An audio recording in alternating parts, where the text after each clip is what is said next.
Siya classes में आप लोगों का स्वागत है। अपनी क्लास को शुरू करते हैं। आज की क्लास में हम देखेंगे BA 5th semester home science paper first, जिसका नाम है वस्त्रों का सतह का अलंकरण या वस्त्रों की सतह का अलंकरण। तो वस्त्रों की सतह का जो अलंकरण है, इसके अंतर्गत एक आपका टॉपिक आता है मधुबनी पेंटिंग का।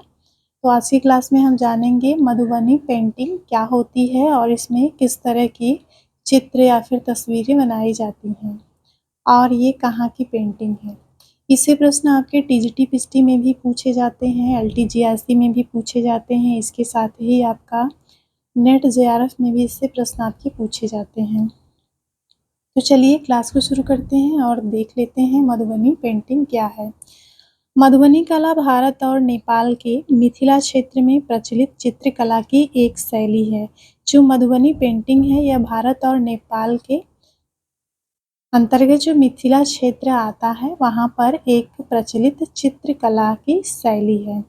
इसका नाम भारत के बिहार राज्य के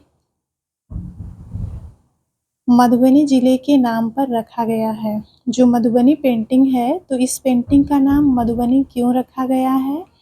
क्योंकि मधुबनी भारत के बिहार राज्य का एक जिला है, उसी के नाम पर इस पेंटिंग की नाम को रखा गया है, जहाँ इसकी उत्पत्ति हुई थी। जो मधुबनी जिला है, भारत के बिहार राज्य में एक मधुबनी जिला है, जहाँ पर मधुबनी पेंटिंग की उत्पत्ति हुई थी। तो उस जिला के नाम पर ही इस पेंटिंग का नाम मधुबनी रखा गया है। कलाकार इन चित्रों को अपनी उंगलियों, टहनियों, ब्रश, नीब, पेन और माचिस की तीलियों सहित विभिन्न माध्यमों का उपयोग करके बनाते हैं। जो मधुबनी पेंटिंग होती है, इसमें जो कलाकार होते हैं, तो अपनी कला में जो चित्र बनाते हैं, उस चित्र में अपने उंगलियों का प्रयोग करते हैं, टहनियों का, ब्रश, नीब, पेन और माचिस की तीलियों का प्रयोग करके चित्र को बनाने का काम करते हैं। प्राचीन समय से ये पेंटिंग दीवार पर बनाई जाती थी।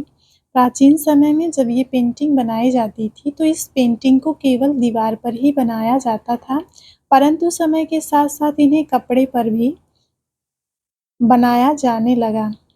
प्राचीन में जब इस पेंटिंग की शुरुआत हुई थी, तो उस समय यह पेंटिंग केवल दीवारों पर बनाई जाती थी, लेकिन जैसे-जैसे समय बीतता गया, इस पेंटिंग का प्रयोग कपड़ों पर भी किया जाने लगा। इसके लिए प्राकृतिक रंगों का ही प्रयोग किया जाता था। जो मधुबनी पेंटिंग है, इसमें जो रंग प्रयुक्त किए जाते थे, वो प्राकृतिक रंग होते थे।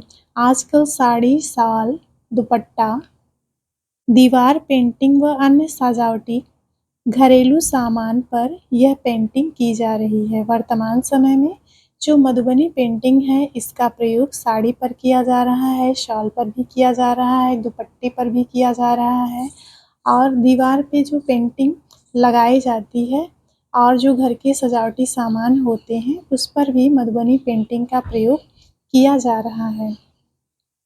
मधुबनी पेंटिंग का इतिहास रामायण के समय का माना जाता है।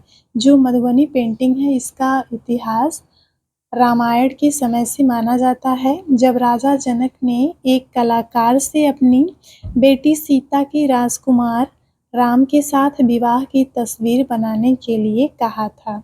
इसका मधुबनी पेंटिंग का जो इतिहास है, ये रामायण काल से ही माना जाता है। ऐसा कहा जाता है कि राजा जनक ने एक कलाकार से अपनी बेटी सीता और राजकुमार राम के साथ विवाह की तस्वीर बनाने के लिए कहा था।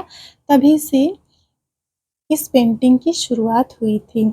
ये पेंटिंग आमतौर पर त्योहारों, समारोहों या विशेष अवसरों के दौरान घर की दीवारों पर, फर्श पर महिलाओं द्वारा बनाई जाती है।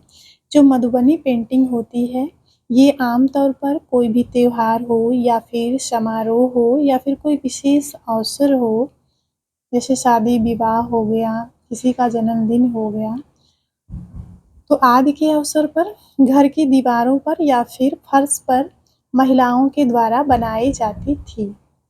आगे देख लेते हैं कि इसके चित्र किस टाइप के होते हैं। मधुबनी पेंटिंग में इस तरह के चित्र आपके बनाए जाते हैं, जिसको आप ध्यान से देख सकते हैं कि ये मछली का शेप बना हुआ है और इसमें भगवान राम की एक तस्वीर बनाई गई है और यहाँ पर ये एक पेड़ है और उस पेड़ के सामने एक हाथी बनाया गया है। ये जो है मधुबनी पेंटिंग के कुछ नमूने हैं। इसी तरह के नमूने इस पेंटिंग में कपड़ों पर बनाए जाते हैं। इसके साथ ही दीवारों पर बनाए जाते हैं और विशेष अवसरों पर बनाए जाते हैं। ये पेंटिंग बहुत ही आकर्षक और सुंदर होती है और ये काफ़ी प्रसिद्ध है। मिथिला पेंटिंग ज़्यादातर लोगों और प्रकृति के साथ उनके जुड़ाव और प्राचीन महाकाव्यों के दृश्यों और देवताओं को दर्शाती है। जो मिथिला पेंटिंग है या फिर जो मधुबनी पेंटिंग है, इसमें ज़्यादातर लोगों का जो जुड़ाव होता है वो प्रकृति के साथ होता है। इसके साथ ही जो महाकाव्य के दृश्य होते हैं और देवी-देवताओं के जो दृश्य होते हैं, इस पेंटिंग के द्वारा दर्शाए जाते हैं। शाही दरबार और शाहियों जैसे सामाजिक कार्यक्रमों के दृश्यों के साथ-साथ सूर्य, चंद्रमा जैसी प्राकृतिक वस्तुओं और तुलसी जैसे धार्मिक पौधे को भी व्यापक रूप से चित्रित किया जाता है। मधुबनी पेंटिंग में जो भी प्राचीन महाकाव्यों के दृश्य होते हैं, देवी-देवता के दृश्य होते हैं, इसके साथ ही जो शाही दरबार के दृश्य होते हैं, सूर्य, चंद्रमा जैसी जो प्राकृतिक वस्तुएँ होती हैं, इसके साथ ही तुलसी जैसे धार्मिक पौधे को भी व्यापक रूप से इस पेंटिंग में चित्रित किया जाता है। इन चित्रों में सामान्यतः कोई स्थान खाली नहीं छोड़ा जाता है। जो मधुबनी पेंटिंग होती है, इसमें कोई स्थान खाली नहीं छोड़ा जाता है।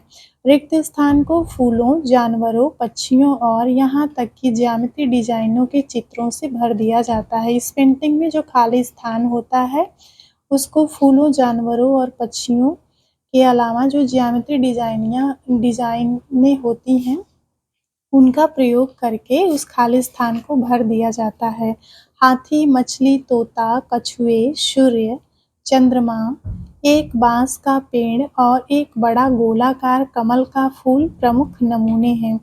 मधुबनी जो पेंटिंग होती है, इसमें ज़्यादातर हाथी, मछली, तोता, कछुए, सूर्य और चंद्रमा, एक बाँस का पेड़ और एक गोलाकार कमल का फूल प्रमुख रूप से प्रयुक्त किया जाता है नमूने के रूप में।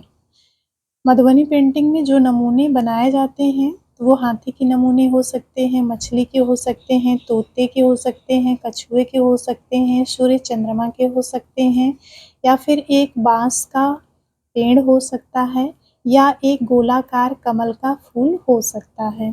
तो आज की क्लास यहीं पे समाप्त होती है। आज के लिए इतना ही। ये आपका महत्वपूर्ण टॉपिक है जो कि आपकी परीक्षा के दृष्टिकोण से महत्वपूर्ण है। इससे प्रश्न आपके TST, PHT, LT, GIC, net, JRF में भी पूछे जाते हैं। तो आज के लिए इतना ही।